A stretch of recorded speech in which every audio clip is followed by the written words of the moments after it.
Ladies and gentlemen, welcome back to the channel. I'm Lennon. How you guys doing? And you know what it is? It is Faction Focus Sunday yet again.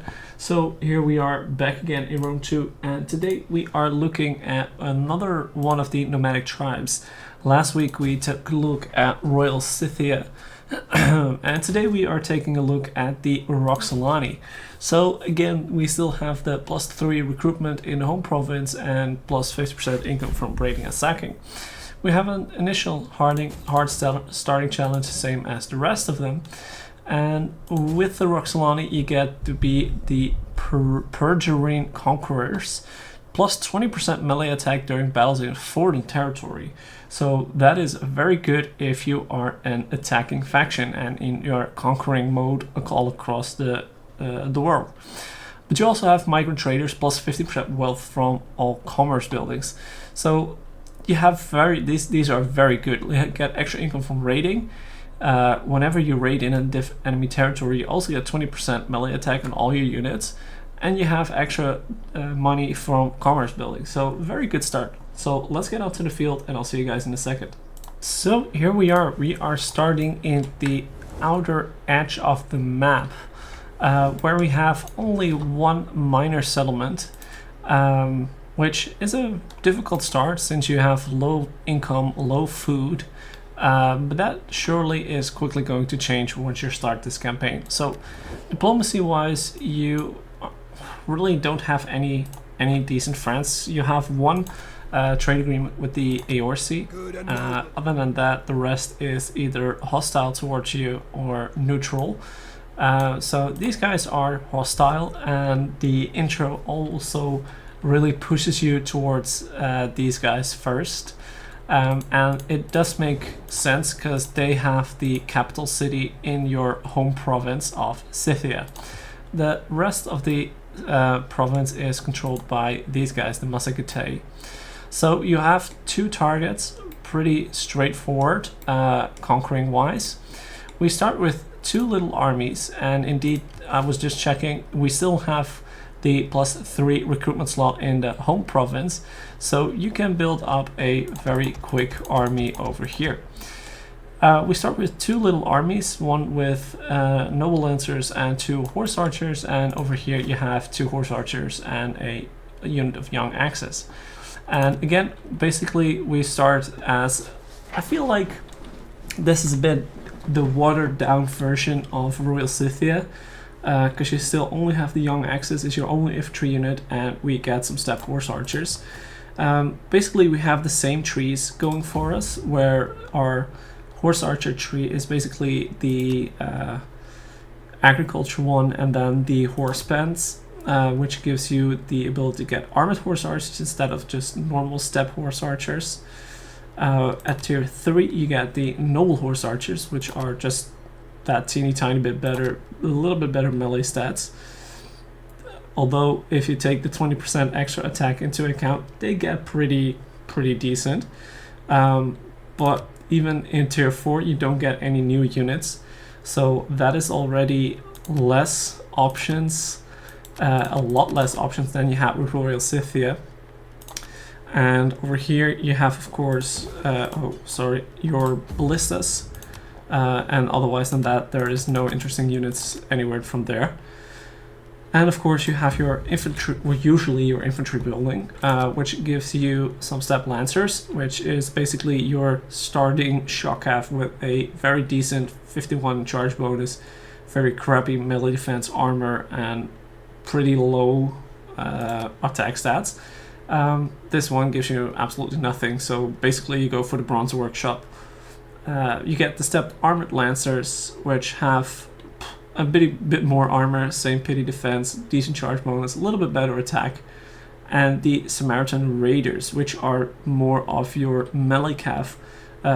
Still not really too good of a stats, 40, 27, but they have a 33 charge bonus, 51 defense, so they will hold out for a little while. Then at tier 3 you get the steppe noble lancers, same but better than the normal lancers, 76 charge bonus, very decent, 40 armor, so bit better, bit more capable of holding out.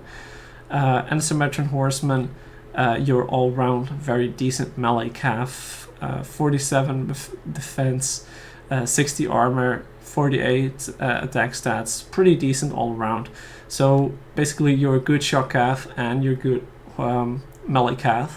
And at tier 4 you get the Royal Lancers with an 80 charge bonus and a 90 armor, 21 melee defense. So these guys are pretty goddamn good.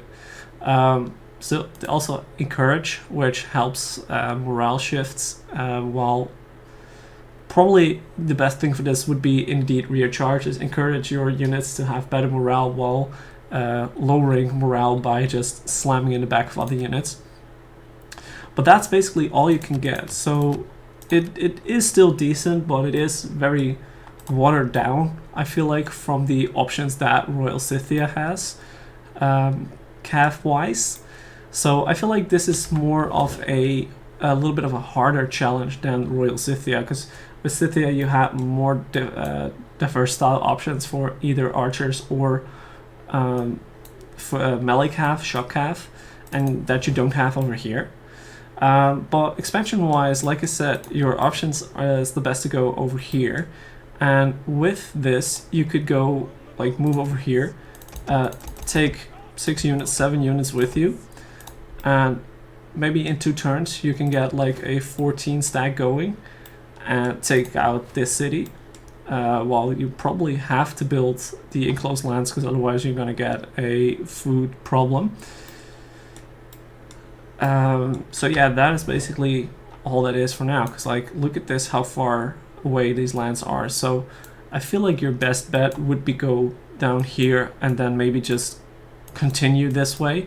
So over here are a lot of settlements very close by, whereas over here you have to move at least 4 or 5 turns to get anywhere.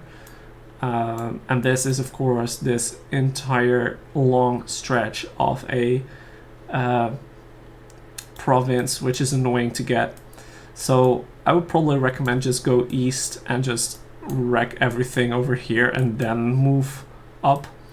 Maybe connect the dots once you get that far. But I feel like this is more of a hardcore challenge campaign, since you have less options, less versatile ways to like move around.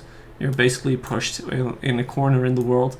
Yeah, your city is safe, but other than that, it just doesn't bring you any too much good. So I would rate this campaign, I think, probably a 5.5.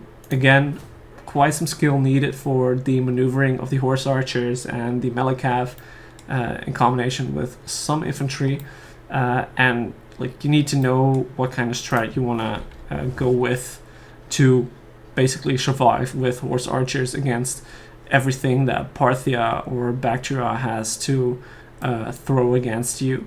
So yeah, I think that is all. I know this one is a little bit shorter, but since we took Royal Scythia last week, a lot of it is just a bit the same but a little bit watered down.